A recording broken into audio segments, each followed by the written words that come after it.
الحمد لله رب العالمين والصلاة والسلام على سيد الأنبياء والمرسلين وعلى آله وأصحابه أجمعين. أما بعد فأعوذ بالله من الشيطان الرجيم. بسم الله الرحمن الرحيم. وإذ صرفنا إليك نفرا من الجن يستمعون القرآن فلما حضروه قالوا أنصتوا فلما قضي ولوا إلى قومهم منذرين. صدق اللہ العلی العظیم. محترم حضرات اور عزیز دوستو، میں نے جو آیت تلاوت کی ہے اس کا ترجمہ ہے، اور جس وقت ہم نے آپ کی طرف جنات کی ایک جماعت کو متوجہ کیا کہ وہ قرآن سنیں، تو جب آپ کی خدمت میں پہنچے تو بولے خاموش رہ کر سنو. پھر جب تلاوت ہو چکی تو اپنی قوم کی طرف ڈرانے والے بن کر واپس ہوئے. اس آیت کریمہ میں اللہ رب العزت جنات کے ایک واقعے کا تذکرہ فرما رہے ہیں. واقعہ کیا ہے؟ وہ یہ ہے کہ جنات دراصل زمانہ جاہلیت میں، یعنی نبی کریم صلی اللہ علیہ وسلم کی بعثت سے پہلے آسمان پر چڑھ کر فرشتوں کی باتیں سنا کرتے تھے. نبی کریم صلی اللہ علیہ وسلم کو جب نبوت عطا کر دی گئی اور آپ اس دنیا میں تشریف لے آئے تو جنات کے ان آسمانوں پر چڑھنے پر پابندی لگا دی گئی. تو اس تبدیلی اور اس سختی اور سیکورٹی کی وجہ سے وہ پریشان ہو گئے کہ ایسا دنیا میں کیا ہوا ہے جس کی وجہ سے اتنی سختی کی جا رہی ہے آسمانوں پر. تو ان کی کئی جماعتیں ٹولیاں بن کر مختلف جگہوں پر دیکھنے کے لیے گئی کہ دنیا میں کیا تبدیلی آئی ہے، کیا خاص بات ہوئی ہے جس کی وجہ سے یہ سختی کی جا رہی ہے. تو ایک جماعت مکہ المکرمہ کی طرف نکل آئی اور نبی کریم صلی اللہ علیہ وسلم کے قریب سے ان کا گزر ہوا. اس وقت نبی کریم علیہ السلام وادی نخلا میں صحابہ کرام کو فجر کی نماز پڑھا رہے تھے. آپ نماز میں قرآن کریم کی تلاوت کر رہے تھے. قرآن کریم کو سن کر یہ رک گئے اور ایک دوسرے سے کہا کہ خاموش ہو جاؤ اور دیکھو کہ کیا پڑھا جا رہا ہے اور غور سے سنو. پھر جب نبی کریم صلی اللہ علیہ وسلم نے نماز ختم فرمائی اور تلاوت بند ہو گئی تو یہ لوگ سمجھ گئے کہ اسی وجہ سے یہ تبدیلی آئی ہے اور انہوں نے ایمان قبول کیا.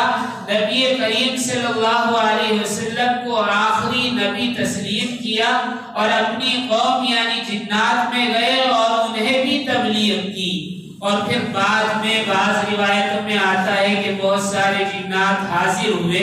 انہوں نے بعد میں نبی کریم صلی اللہ علیہ وسلم کے پاس آ کر اسلام قبول کیا، یعنی بعض دوسرے جنات نے. اور پھر بعض روایتوں میں ہے کہ انہوں نے نبی کریم صلی اللہ علیہ وسلم کو خود بھی دعوت دی کہ آپ ہمارے یہاں تشریف لائیں اور جنات کو تبلیغ فرمائیں تاکہ وہ ایمان لا سکیں.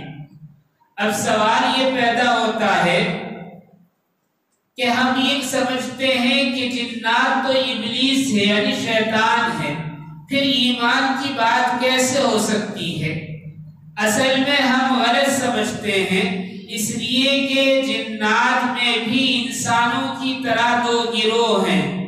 جیسے انسانوں میں ایمان لانے والے کو مومن و مسلمان کہا جاتا ہے، اسی طرح سے جنات میں بھی ہیں. جو ایمان لاتے ہیں وہ مومن و مسلمان ہیں، جو کفر کرتے ہیں اور انکار کرتے ہیں، شرک کرتے ہیں، نافرمانی کرتے ہیں یا شرارت کرتے ہیں، وہ کافر و مشرک ہیں اور ان کو شیطان کہتے ہیں. بعض لوگ کہتے ہیں کہ نہیں، جنات الگ ہیں اور شیاطین الگ ہیں. ایسا نہیں ہے۔ شیطان وہ ہیں جو شرارت کرنے والے ہوں اور جنات وہ ہیں جو شرارت نہیں کرتے۔ بہرحال ان میں بھی کافر و مشرک اور مومن و مسلمان ہوا کرتے ہیں۔ عمدۃ القاری میں صاحب کتاب نے لکھا ہے کہ جنات کی 9 نسلیں ہیں۔ جیسے انسان کی نسلیں ہوتی ہیں کہ ایشین ہے، امریکن ہے، یا افریقن ہے، یا یورپین ہے، اسی طرح جنات کی بھی 9 نسلیں ہیں، اور پھر ان کی تقسیم بھی کی ہے، ان کے مزاج، ان کا قد، ان کا حلیہ بھی بیان کیا ہے۔ بہرحال یہاں وقت نہیں ہے کہ اس کی تفصیل بیان کی جائے۔ حضرت ابو العالیہ رحمت اللہ علیہ نے لکھا ہے کہ اللہ رب العزت نے فرشتوں کو بدھ کے روز پیدا فرمایا اور جنات کو جمعرات کے دن بنایا اور حضرت انسان کو جمعے کے روز پیدا فرمایا۔ اسی طرح عمدۃ القاری میں بیان کیا گیا ہے کہ جن کو جن اس لیے کہتے ہیں کہ وہ چھپا ہوا رہتا ہے، جن کے معنی ہی سطر اور خفا کے ہیں، یعنی چھپے ہوئے کے ہیں۔ جو چیز چھپی ہوئی رہتی ہے، پوشیدہ رہتی ہے، اسے جن کہتے ہیں۔ اسی لیے جنات کو جن کہا جاتا ہے کہ وہ انسان کو نظر نہیں آتا۔ زمانہ قدیم میں یعنی نبی کریم صلی اللہ علیہ وسلم کے بعثت سے قبل فرشتوں کو بھی جنات کہا جاتا تھا، اس لیے کہ فرشتے نظر نہیں آتے۔ قرآن کریم میں جنات کا 120 مرتبہ تذکرہ کیا گیا ہے۔ اصل میں جنات جو ہیں وہ آگ سے بنائے گئے ہیں۔ قرآن کریم نے صاف بیان کیا ہے 2 جگہ پر کہ ایک تو جنات کو آگ کے دھوئیں سے بنایا ہے، دوسری جگہ ارشاد ہے کہ جنات کو آگ کے لوہے یعنی لپٹ سے بنایا ہے۔ آگ کی جو لپٹ لہر اوپر کی طرف جاتی ہے، جنات اس سے بنائے گئے ہیں۔ حضرت عائشہ رضی اللہ تعالیٰ عنہ کی ایک روایت ہے، مسلم شریف میں آیا ہے کہ اللہ رب العزت نے فرشتوں کو نور سے بنایا ہے اور جنات کو آگ کے شعلوں سے بنایا ہے اور حضرت انسان کو مٹی سے بنایا ہے۔ امام سیوطی رحمت اللہ علیہ حضرت ابن عباس رضی اللہ تعالی عنہ کی ایک روایت در منصور میں نقل کرتے ہیں کہ حضرت آدم کی تخلیق سے 2000 سال پہلے جنات اس دنیا میں آباد تھے۔ جب ان میں آپس میں فساد ہوا اور خون ریزی ہوئی، قتل و غارت گری کرنے لگے، تو اللہ رب العزت نے فرشتوں کے لشکر اتارے جنہوں نے ان سے قتال کیا، جنگ کی اور ان کا قتل عام کیا، یہاں تک کہ ساری زمین کو ان سے صاف کر دیا۔ جو جنات ان میں سے بچ گئے ان کو مجبور کیا کہ وہ زمین کو چھوڑ کر سمندر میں جو جزیرے ہیں وہاں پناہ لے لیں، تو چند جنات گنے چنے بچ گئے تھے۔ اسی وقت ابلیس کو بھی فرشتوں کا لشکر آسمان پر اٹھا کر لے گیا تھا اس کی عبادت کی وجہ سے، کہ وہ بے انتہا عبادت گزار تھا، نافرمان نہیں تھا۔ تو فرشتوں نے اللہ سے سفارش کی تو اللہ تعالیٰ نے ابلیس کو آسمان پر اٹھا لانے کا حکم فرمایا، جہاں اس کی عبادت سے اللہ رب العزت نے خوش ہو کر اسے فرشتوں کا سردار بنا دیا۔ لیکن حضرت آدم کی پیدائش پر جب اس نے سجدے سے انکار کیا تو قیامت تک کے لیے اسے مردود اور لعین قرار دے دیا گیا۔ ابلیس جو ہے وہ اس طرح ہے جیسے انسانوں میں حضرت آدم علیہ السلام۔ اللہ رب العزت نے ابلیس کے ذریعے جنات کی نسل پیدا فرمائی، جیسے انسان کی نسل حضرت آدم علیہ السلام اور حضرت حوا علیہ السلام سے ہوئی، اسی طرح جنات کی نسل ابلیس سے شروع ہوئی۔ بعض علماء کہتے ہیں کہ جس طرح حضرت آدم سے حضرت حوا کو پیدا کیا گیا اور حضرت حوا اور حضرت آدم سے نسل انسانی پھیلی، اسی طرح اللہ رب العزت نے سب سے پہلے ابلیس کو بنایا، شیطان کو بنایا اور اس میں جوڑے نہیں رکھے، یعنی جیسے حضرت حوا کو الگ جسم عطا کیا گیا، حضرت آدم کو الگ، ایسے نہیں بنایا، بلکہ ابلیس کے دو پاؤں جو ہیں ان میں سے ایک مذکر ہے اور ایک مؤنث ہے، یعنی ایک مرد ہے اور ایک عورت ہے۔ جب وہ اپنے دونوں پاؤں کو ایسے ملاتا ہے تو اولاد پیدا ہوتی ہے۔ بہرحال یہ کہاں تک درست ہے اس کے بارے میں زیادہ تحقیق نہیں ہے۔ حضرت عبداللہ بن عمر رضی اللہ تعالیٰ عنہ بیان کرتے ہیں کہ جنات کی نسل انسان کے بالمقابل بہت زیادہ ہے۔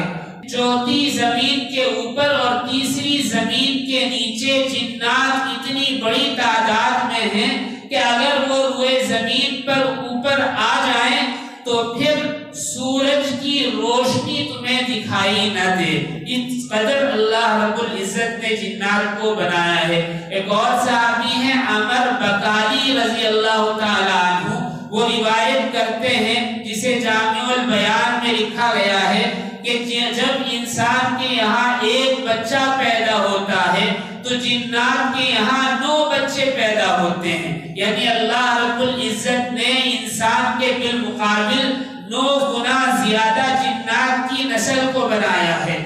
ان کی خوراک کیا ہے؟ روایتوں میں آتا ہے کہ یہ ہڈیاں کھاتے ہیں، لیگ اور گوبر کھاتے ہیں، اور وہ کھانا کھاتے ہیں جس پر بسم اللہ الرحمن الرحیم نہ پڑھا گیا ہو، وہ کھانا جس پر اللہ کا نام نہ لیا جائے، وہ کھانا ان کی مرغوب غذا ہے۔ اور بعض علماء فرماتے ہیں کہ جو لوبیا یعنی سبزی ہے وہ بھی ان کی مخصوص غذا ہے۔ اس سلسلے میں بہت سارے علماء نے لکھا ہے کہ میٹھا بھی ان کی مرغوب غذا ہے۔ نبی کریم صلی اللہ علیہ وسلم نے میٹھے کو ڈھک کر رکھنے کے لیے اسی لیے فرمایا کہ جو میٹھا کھلا ہوا رکھا رہتا ہے شیطان اور جنات اس میں ہاتھ ڈال دیتے ہیں، یہ جھوٹا ہو جاتا ہے۔ بہت سارے علماء نے اس کی پہچان بھی بتائی ہے، وہ پہچان یہ ہے کہ وہ میٹھا جو کھلا ہوا رکھا رہے تو اس میں اوپر کی طرف پانی آ جاتا ہے یا کناروں پر پانی آ جاتا ہے۔ جس میٹھے میں پانی آ جائے تو سمجھ لو کہ وہ شیاطین یا جنات کا جھوٹا ہے، انہوں نے اس میں ہاتھ یا منہ ڈال دیا ہے، اسے کھانا نہیں چاہیے۔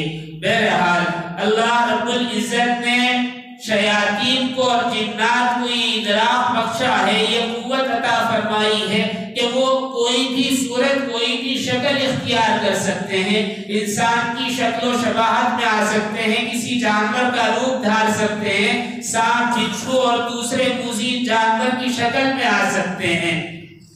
یہی وجہ ہے کہ جنات کو اصلی حالت میں آج تک کسی نے نہیں دیکھا سوائے انبیاء علیہ السلام کے۔ امام شافعی اسی لیے فرماتے ہیں کہ جو عادل شخص یعنی جو سچا پکا آدمی اس بات کا اقرار کرے اور یہ گمان کرے اور یہ کہے کہ میں نے جنات کو اس کی اصلی شکل و شباہت میں دیکھا ہے، اصلی صورت میں دیکھا ہے، تو پھر میں اس کی گواہی کو باطل قرار دیتا ہوں۔ یعنی جنات کی اصل شکل میں انسان دیکھ ہی نہیں سکتا، اس لیے کہ وہ تو انسان کی نظر سے چھپا ہوا ہے۔ امام شافعی اسی لیے کہتے ہیں کہ اگر کوئی یہ دعویٰ کرے کہ جنات کو اصلی حالت میں دیکھا ہے تو میں اس کی گواہی کو جھوٹا مانتا ہوں، باطل قرار دیتا ہوں۔ امام شافعی کی اس قول سے ایک بات یاد آئی، وہ یہ کہ آج کل جو عامل کامل یہ کہتے ہیں کہ جنات کو ہم دیکھتے ہیں وہ جھوٹے ہیں، جس لیے کہ جنات اصل شکل میں آ ہی نہیں سکتا، اس لیے کہ اگر اصل شکل میں جن ہو انسان کی آنکھ اسے دیکھ ہی نہیں سکتی۔ بہرحال علامہ آلوسی نے بھی لکھا ہے کہ جنات کے جو اجسام ہیں یعنی بدن ہیں وہ ہوائیہ ہیں، یعنی چھپے ہوئے ہیں، ان کو دیکھنا انسان کی آنکھ کے بس میں نہیں ہے۔ ہاں انبیاء علیہ السلام اپنی آنکھ سے ان کو دیکھتے ہیں، اور بعض اولیاء کرام کو ان کو دیکھنے کی قوت حاصل ہے، سب کو حاصل نہیں ہے۔ بہرحال جنات جو ہیں انسان ہی کی طرح روزہ رکھتے ہیں، نماز پڑھتے ہیں اور حج کرتے ہیں، قرآن کریم کی تلاوت کرتے ہیں، اور علوم دینیہ اور دیگر علوم اور حدیث وغیرہ حاصل کرتے ہیں، لیکن یہ ایک دوسرے کو پڑھا نہیں سکتے تو انسانوں سے حاصل کرتے ہیں، یعنی علوم دینیہ اور حدیث اور تعلیم جو کچھ بھی ہے انسانوں سے حاصل کرتے ہیں۔ اس سلسلے میں دارالعلوم دیوبند کا ایک بڑا مشہور واقعہ ہے کہ استاد سبق پڑھا رہے تھے، تیز بارش ہوئی، ایسے میں حضرت نے کہا کہ بھائی میرے جوتے رکھے ہوئے ہیں، کوئی اٹھا کر لائے۔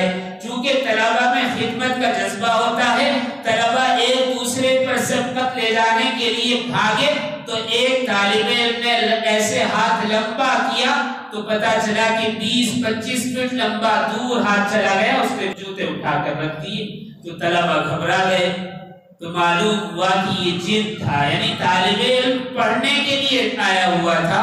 تو بعد میں اساتذہ نے سختی کی اور پابندی لگا دی کہ کوئی بھی جن اگر تعلیم حاصل کرنے کے لیے آ رہا ہے تو پھر وہ ظاہر نہ ہو، چھپا رہے۔ اس کے بعد سے اس طرح کا کوئی واقعہ پیش نہیں آیا۔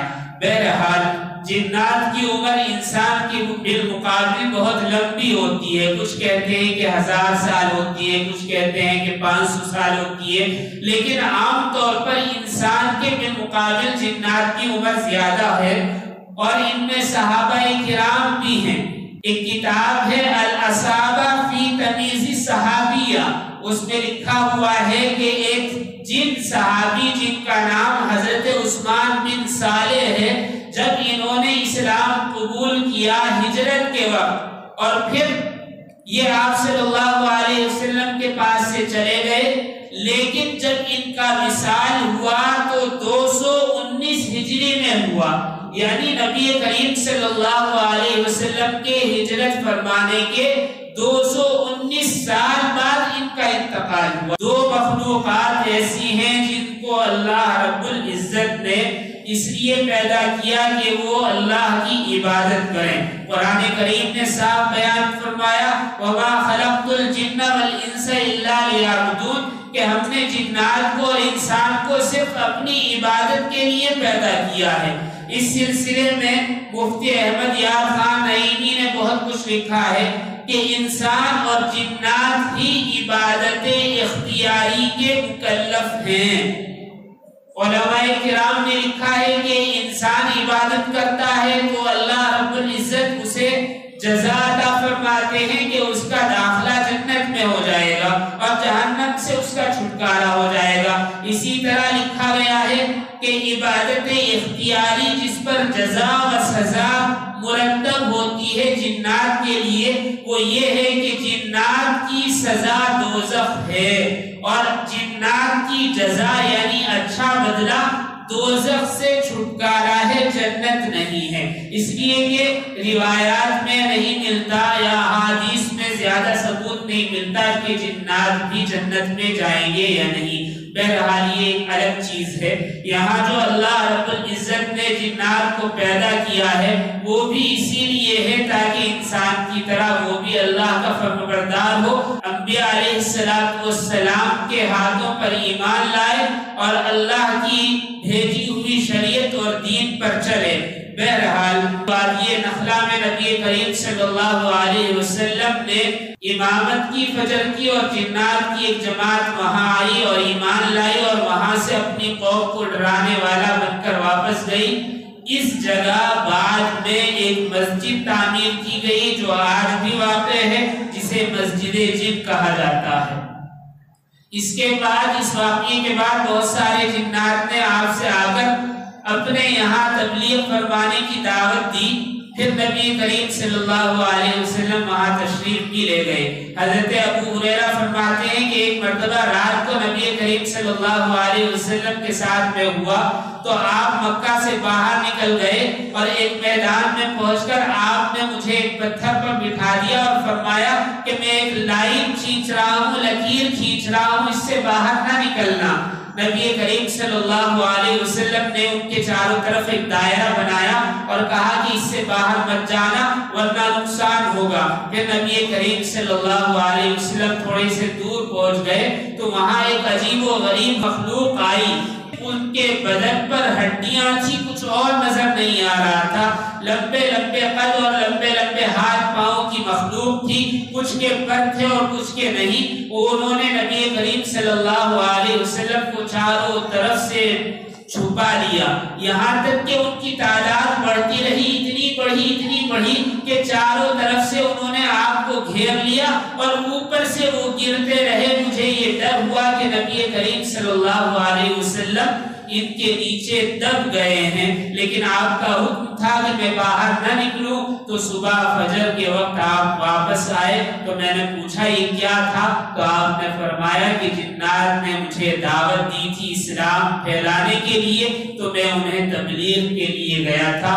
اچھا ہوا تم باہر نہ نکلے، اگر تم باہر نکلتے تو یہ تمہیں کھا چاٹ جاتے۔ بہرحال جنات کا ایک اور واقعہ بڑا عجیب و غریب آپ کو سنا دوں۔ برا بن عازب روایت کرتے ہیں کہ حضرت عمر فاروق رضی اللہ تعالی عنہ منبر پر خطبہ دینے کے لیے چڑھے تو آپ نے خطبہ دینے سے پہلے آواز لگائی کہ سواد بن قارب کہاں ہیں؟ تو سب لوگ خاموش رہے۔ پھر آپ نے آواز لگائی سواد بن قارب کہاں ہیں؟ پھر خاموشی رہی۔ تیسری مرتبہ پھر آپ نے فرمایا سواد بن قارب کہاں ہے؟ تو لوگوں نے کہا کہ یہ سواد بن قارب کون ہے؟ تو حضرت عمر فاروق نے فرمایا کہ یہ ایک صحابی ہیں، انہوں نے ایمان قبول کیا نبی کریم صلی اللہ علیہ وسلم ایمان لانے کا عجیب و غریب واقعہ ہے۔ اتنے میں حضرت سواد بن قارب تشریف لے آئے تو حضرت عمر فاروق رضی اللہ تعالیٰ عنہ نے ان سے فرمایا کہ سواد آؤ اپنے ایمان لانے کا واقعہ بیان کرو۔ تو حضرت سواد بن قارب نے فرمایا کہ میں تاجر ہوں اور مختلف جگہ تجارت کے لیے جایا کرتا ہوں۔ ایک مرتبہ میں ہندوستان میں تھا اور 7-8 مہینے کا وقت گزر گیا تھا تجارت کے سلسلے میں۔ تو اس زمانے میں، یہ زمانہ جاہلیت کی بات ہے، جب تک نبی کریم صلی اللہ علیہ وسلم کی بعثت نہیں ہوئی تھی، نبوت عطا نہیں کی گئی تھی، اس وقت کا واقعہ ہے کہ حضرت سواد بن قارب کہتے ہیں کہ میں ہندوستان میں تھا، میرے پاس ایک جن تھا، یعنی میرے کنٹرول اور قابو میں ایک جن تھا، میری بات مانا کرتا تھا، میں اس سے مختلف کام لیا کرتا تھا۔ ایک مرتبہ میں سویا ہوا تھا تو اس نے مجھے خواب میں آ کر کہا مکہ میں ایک نبی مبعوث ہوئے ہیں، جاؤ ان کا کلمہ پڑھ لو۔ دوسرے دن پھر یہی خواب آیا اور اس نے کہا کہ جاؤ ان کے ہاتھ پر بیعت کر لو، ایمان لے آؤ، اور اس نے جگہ دیا، یعنی خواب میں آ کر بیان کرتا اور جگہ کر چلا جاتا۔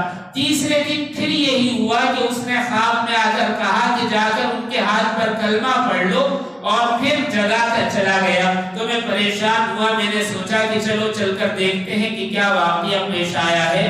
کہ میں مکہ میں آیا تو میں نے دیکھا کہ نبی کریم صلی اللہ علیہ وسلم کے چاروں طرف صحابہ گول دائرے میں بیٹھے ہوئے آپ کی بات سن رہے ہیں۔ جب میں قریب پہنچا تو نبی کریم صلی اللہ علیہ وسلم نے مسکرا کر فرمایا کہ سواد بن قارب آؤ آؤ، کیسے آنا ہوا؟ حضرت سواد بن قارب کہتے ہیں کہ مجھے تعجب ہوا اور میں نے کہا کہ اے اللہ کے نبی آپ میرے متعلق جانتے ہیں؟ آپ نے فرمایا کہ میں اسے بھی جانتا ہوں جس نے تمہیں بھیجا ہے۔ بہرحال حضرت سواد بن قارب نے آپ صلی اللہ علیہ وسلم کے ہاتھ پر ایمان قبول کیا۔ ان تمام روایتوں سے معلوم ہوتا ہے کہ جنات بھی انسان کی طرح ایمان اور کفر رکھتے ہیں۔ اللہ رب العزت انسانوں کی طرح بھی ان کے ساتھ معاملہ فرمائیں گے۔ اللہ رب العزت نے ایک جماعت کو متوجہ کیا کہ انہوں نے قرآن کریم سنا اور قرآن کریم سن کر اپنے لوگوں میں جا کر تبلیغ کی اور ایمان کی دعوت دی۔ ان سب سے معلوم ہوا کہ جنات اور انسان کو اللہ رب العزت نے صرف اپنی عبادت کے لیے پیدا کیا ہے۔ اللہ رب العزت ہمیں کہنے سننے سے زیادہ اپنی عبادت کرنے کی توفیق عطا فرمائے اور اخلاص للہیت عطا فرمائے۔ وآخر دعوانا ان الحمد للہ رب العالمین۔